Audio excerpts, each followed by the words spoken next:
So now moving on to part 2 of my series, Do You Think for Yourself? We're going to talk about the Milgram experiment, and also a more modern day example of it being performed without it actually having been like in a controlled environment, basically a naturally occurring circumstance in which somebody used these scientific principles for ill ends. First, I'm going to play for you this original film in so old as to be in black and white, where they do this experiment. Then I'm going to go into a more modern version of it, and then finally into kind of the open air experiment, I guess you could put it, is in that the person understands these principles and uses them to hurt people. Thanks for tuning in. Let's start this journey.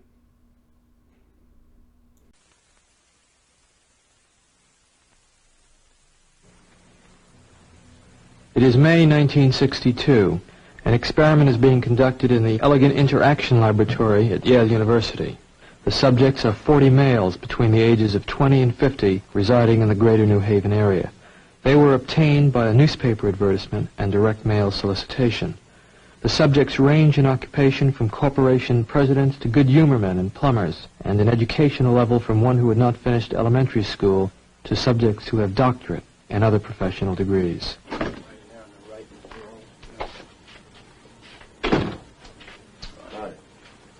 Right here. Now, both of you have been paid, so let me sit right down. So let me say that the checks are yours simply for showing up at the lab. And from this point on, no matter what happens, the money is yours. I should like to tell both of you a little about the memory project. Psychologists have developed several theories to explain how people learn various types of material. Some of the better-known theories are treated in the book over there, The Teaching and Learning Process by Cantor. One theory is that people learn things correctly whenever they get punished for making a mistake. A common application of this theory would be when parents spank a child if he does something wrong. But actually, we know very little about the effect of punishment on learning because almost no truly scientific studies have been made of it in human beings. For instance, we don't know how much punishment is best for learning. And we don't know how much difference it makes as to who's giving the punishment, whether an adult learns best from an older or a younger person himself, or many things of this sort. So what we're doing in the project is bringing together a number of adults of different occupations and ages, and we're asking some of them to be teachers and some to be learners. We want to find out just what effect different people have on each other as teachers and learners, and also what effect punishment will have on learning in this situation. Therefore, I'm going to ask one of you to be the teacher here this afternoon, and the other to be the learner.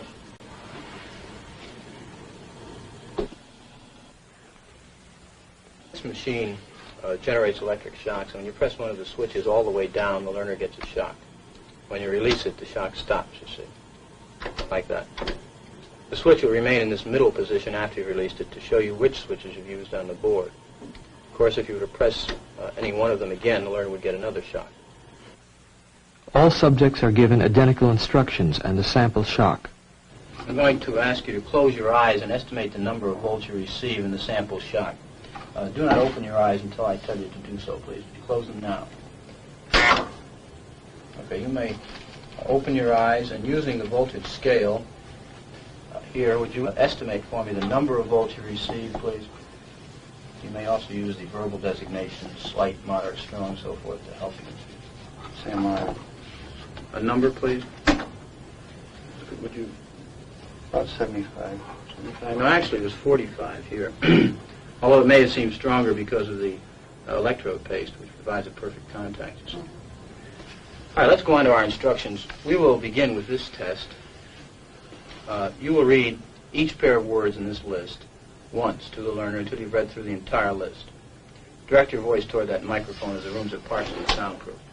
After you've read through the list once, you will go on to the next page. And here, starting from line A, you'll read the word in large letters, along with each of the other words in the line. For example, in the first line you read blue, boy, girl, grass, hat.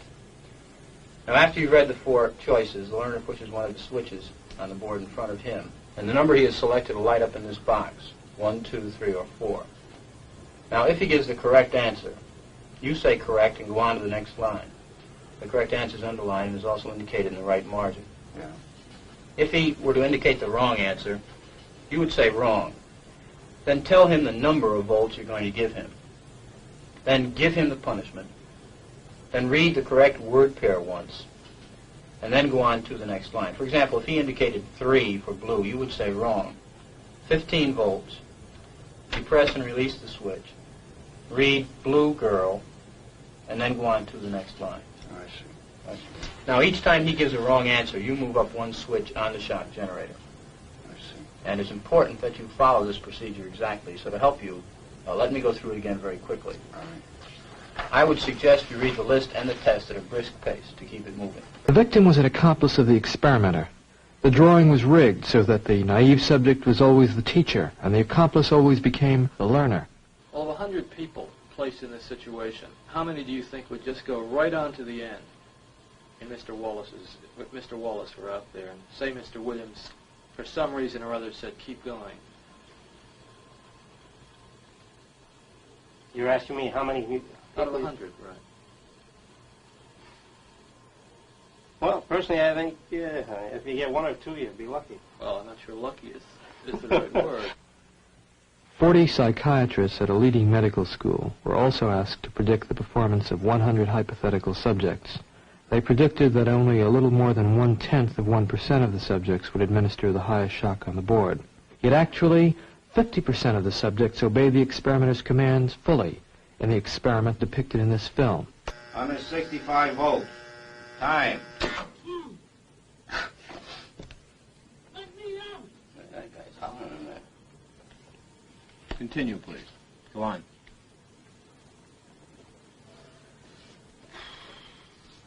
There's a lot of them here, you know. They have a heart condition there. You want me to go? Just continue, please.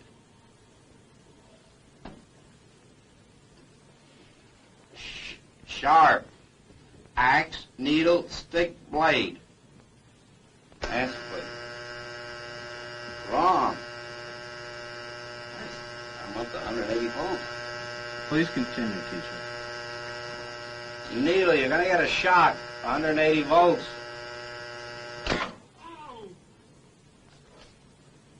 I can't stand the pain. Let me out of You here. can't stand it. I'm not going to kill that man there. You hear him hollering there? He's As I crying. said before, the shocks may be painful, but Yeah, they're not but he's in dangerous. there hollering. He can't stand it. What if something happens to him? The experiment requires that you continue, teacher. Yeah, but I'm not going to get that man sick in there.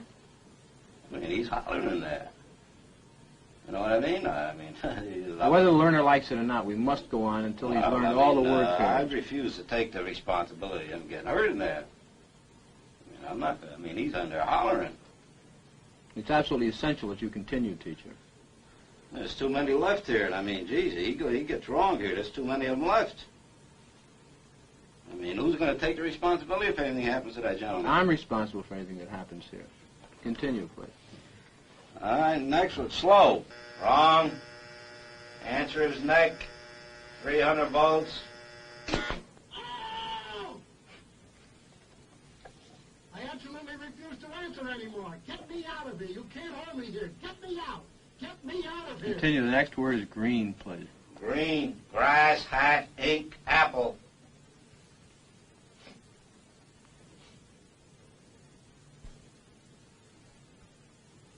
I can't go on, he won't answer.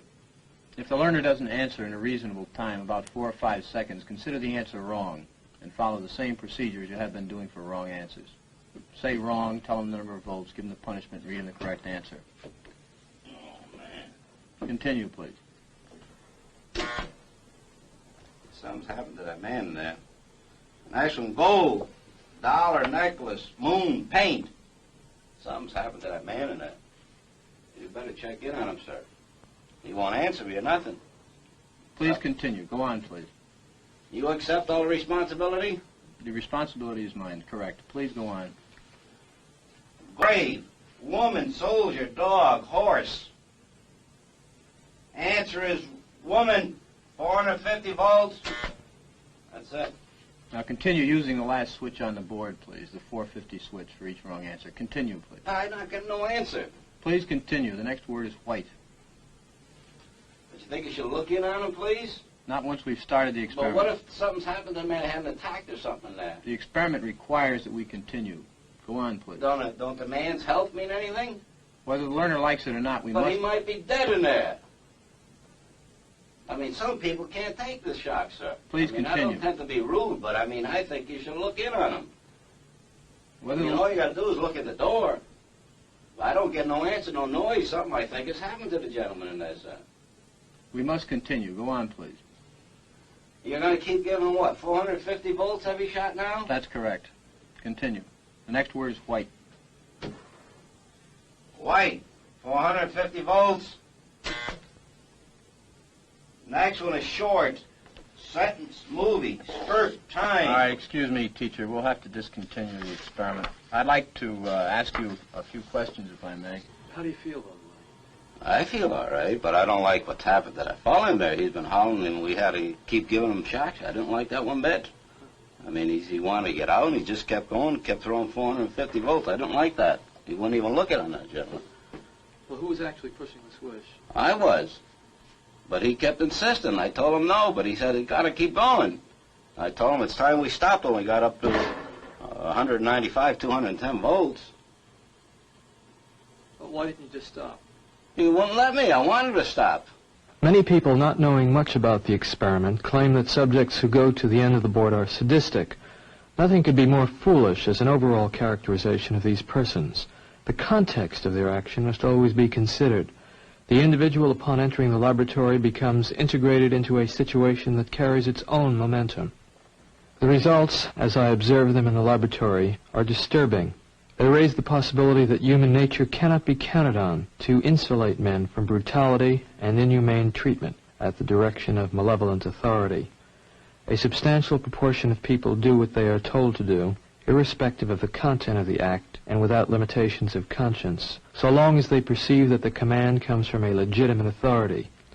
If in this study an anonymous experimenter could successfully command adults to subdue a 50-year-old man and force on him painful electric shocks against his protests, one can only wonder what government, with its vastly greater authority and prestige, can command of its subjects. So, of course, as another good example of good science, this experiment is also completely replicatable. And you're going to find that there have been several reproductions of it. So we're going to move on into the more modern version of it so that you get an idea for not just... The funny thing is we're not going to be really looking at what's different. It's going to be about what was the same. Because the outcomes, in fact, some of the reactions were almost exactly the same. And the reason I feel this is important is because I'm sure people are thinking, well, you know, that was back then. People are smarter now. Well, you'd be wrong. Because this isn't really about intelligence.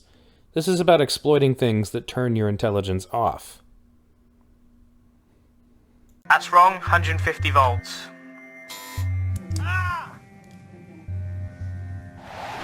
The correct answer is Captain Shoe. Cup. That's wrong. 225 volts. Ow! Take it off! I've had enough of this!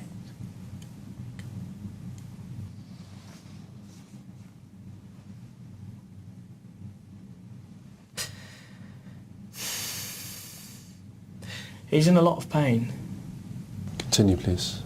but he's not comfortable. We must continue to the end of the experiment. Whether the learner likes it or not, he has to go on until he's learnt the words correctly. Okay.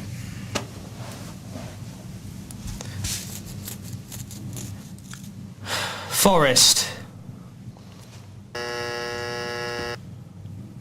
That's wrong, 240 volts.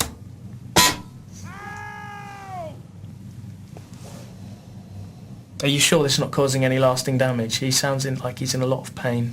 Well, the shocks might be painful, they're not harmful. What does that mean, though? They're not harmful. Sorry, I'm not getting you. When you say that they might be painful but not harmful, They cause no long-term damage. because so what does that mean? That it doesn't leave any scars? It causes no damage. That seems very cold and calculated to me. This doesn't seem like a very... Anyway, golden.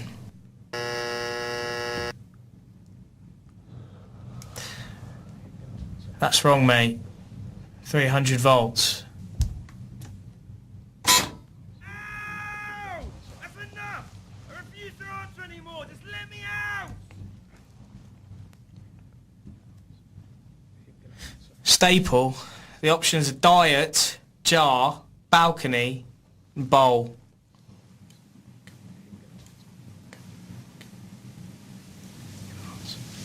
Him gonna answer.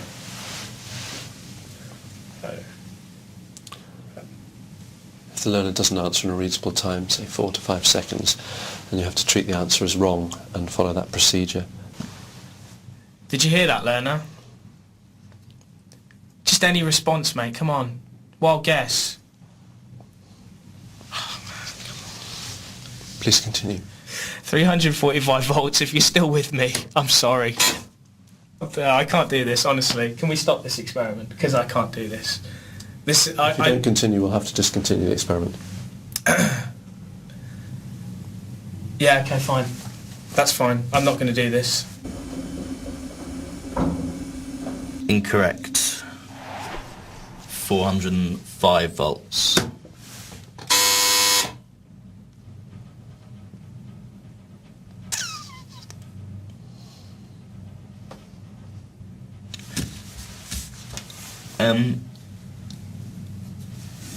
Sorry, I don't know, does someone want to check on him or something? It's just he's not making any noise now, and he was before, and... Well, I'm quite happy to go on, but I'm just a bit worried about... If you would continue. Yeah, I'm just a bit worried, because he was... Like, he was, like, complaining before about the...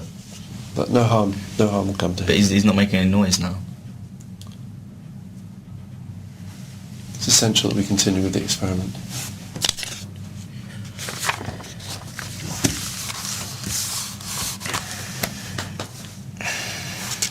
Balcony. Incorrect. 450 volts.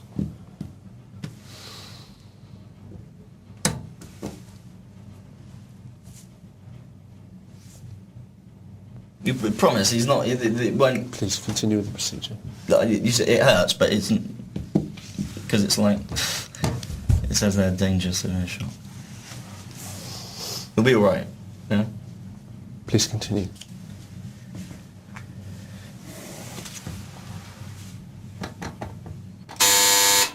Okay, I think we'll discontinue the experiment there. All of the subjects were told the true nature of the experiment was to see how they would respond to authority, and that it would eventually form part of this show. He is okay. I can tell you, yeah, he's absolutely fine. You actually weren't administering electric shocks to him at all. He is.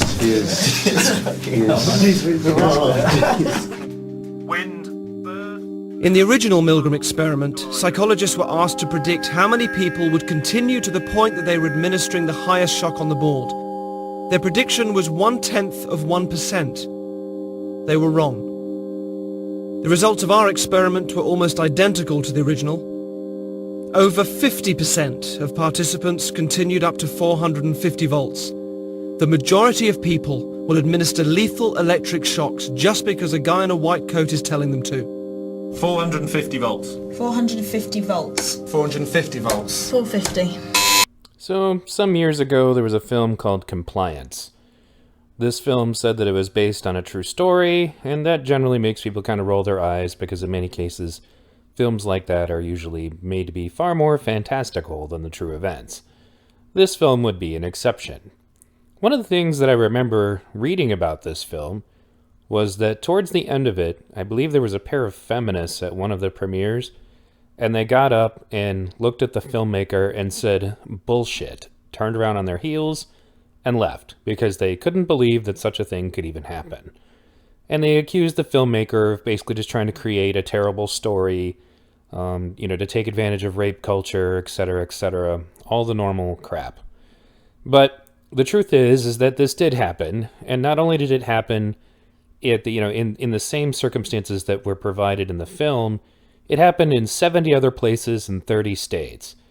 It was generally the same MO every time. The guy would call these places pretending to be a police officer on the phone or some sort of corporate, worker, that the store managers would have to listen to. He would convince them to take a female employee, who he would always have a description of at least one of the females in the building, into the rooms to have them strip search. This happened over and over and over again. And the other thing about this is it's the number of people that they could get, to go along with it is really one of the more scary parts of this. Because this isn't even in the sterilized situation of a, psychological test. This was something that happened in the world. And one of the examples that was given was that they managed to convince one McDonald's employee to go out into the lobby and undress themselves in front of one of the customers whom they had been convinced was a sex offender, and that if they did this, it would be like them participating in a sting operation. In another one of these incidences, a manager was convinced to take a female employee into the bathroom to strip search her, and then to have another male employee come in and do a body cavity search on the female employee, looking for drugs. So, if you haven't seen the film Compliance, I strongly advise you to check it out. And be aware, it's funny, is again, everybody thought, this must be bullshit. But Inside Edition, there's a bunch of different news shows that did reports on this. And the truth was actually worse than you would probably expect. And the whole time, these people are going along with the authority figure. So I'm going to go ahead and play this next clip. It's from one of the older parts of this, and then we'll talk a little bit more afterwards. In a back office at McDonald's in Mount Washington, Kentucky, teenager Louise Ogborn is naked and in tears. Donna Summers, the assistant manager who had strip searched her, has to get back to work. The caller had suggested she bring in her fiancé, Walter Nix, who goes by the name Wes. This 43-year-old exterminator is about to continue the interrogation.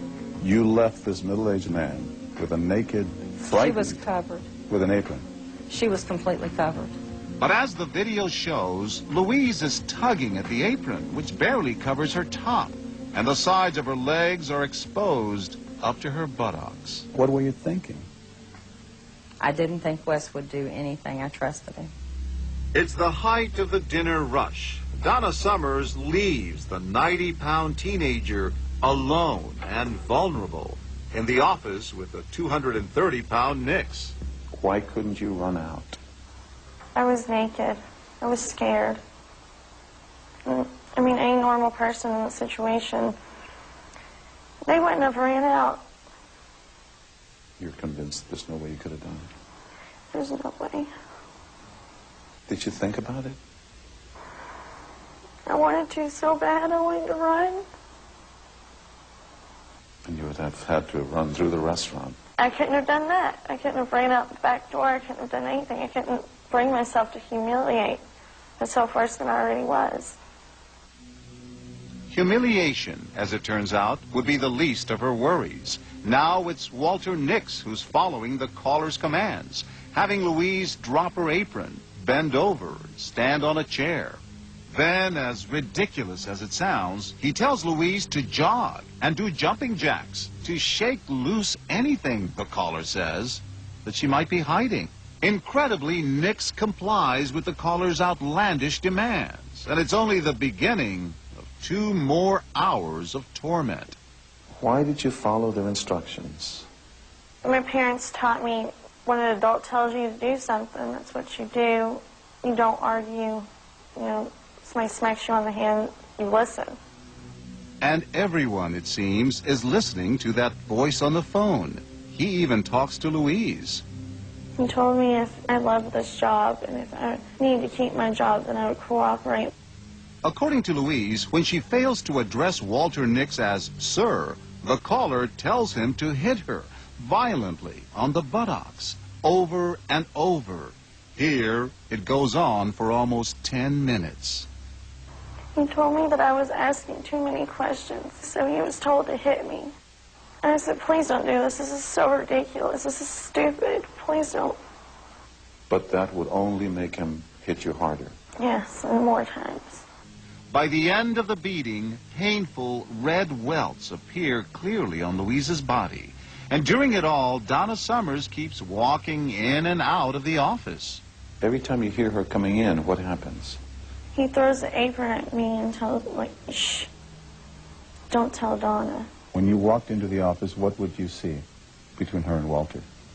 She was sitting on one side, he was sitting on the other. They weren't saying a whole lot. And she was covered. And she was covered up all the time. But there's at least one occasion when Summers comes in before Nix throws the apron over Louise. When we try to show Donna Summers the videotape. You say you didn't see her without her clothes on, but there she is. And you walk Okay, we're not going to answer questions about right past her. She can't talk about this? Summers' attorney, who's off camera, won't allow her to respond. Why didn't you tell Donna at that point? I begged her every time she came in the room, get me out of here. Please get me out of here. Donna, please, please. I didn't do anything wrong. Please believe me. And she puts her head on your shoulder. And she told us she was saying to you, please help me. No, she didn't. It's not what she said. Couldn't you feel her head on your shoulder? I don't recall that particular incident. I don't. She says she's begging you to rescue her. She never said that to me. And every time Summers walks out of the office, Louise says Nix resumes and intensifies her torture, following the caller's instructions. My soul just left my body. I just went numb to everything so that I could just survive. Clinical psychologist Jeff Gardier says Louise's reaction is not uncommon. It's almost an out-of-body experience. It's like they're standing right next to themselves as this whole thing is happening, and they can't do a thing about it. It's a nightmare where they can't wake up. After more than 2.5 hours of dehumanizing treatment, Nix, again on the instructions of the caller, forces Louise to perform oral sex on him. You were a prisoner I was. and a victim of sexual assault. Yes. Almost 3 hours into Louise's ordeal, the caller tells Nix to hand the phone back to Summers and, incredibly, instructs her to bring in someone else. This time she ushers in Thomas Sims, a 58-year-old maintenance man who works at the restaurant. He gets on the phone with the caller, but Sims refuses to comply with his demands. Tom told me this man is asking for her to drop her apron so I can see her without that apron. And I said, do what? And it floored me. Only then, Summers says, does she realize she's been had. I couldn't believe it. Could not believe it. I had been had like no other person had been had.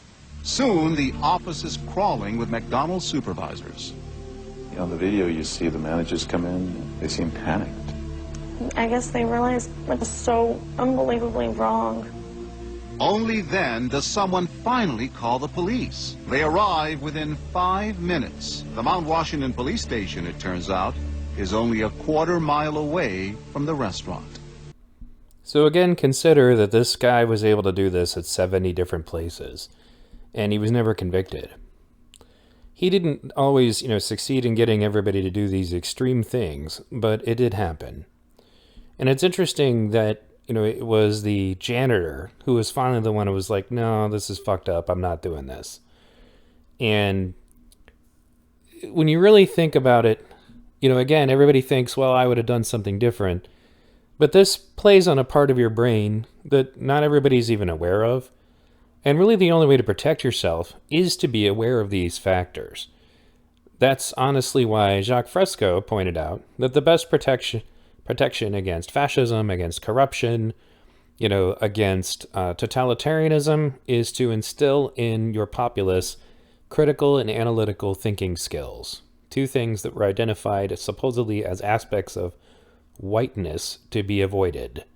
You can see that slide in my video about the reproducibility crisis, or basically the credibility crisis in psychology and sociology. Now, the reason why this is important, and I want to be clear, because some people see stuff like this and think we should just not have authority at all, and that presents its own problems. First of all, if you have somebody who's telling you that you should be against authority, what my experience is, having been around anarchists in Occupy or in other movements, is there seems to be a pattern, which is that the people who are talking loudest about not wanting there to be any authority figures are usually the one, when you start spending time around that group, who are doing most of the talking and then eventually making most of the decisions. I used to have a saying, I think it was something like, be careful about people who say that there shouldn't be any authority. They probably want the job themselves. So it does mean, however, that we should be able to question it and be able to think on it.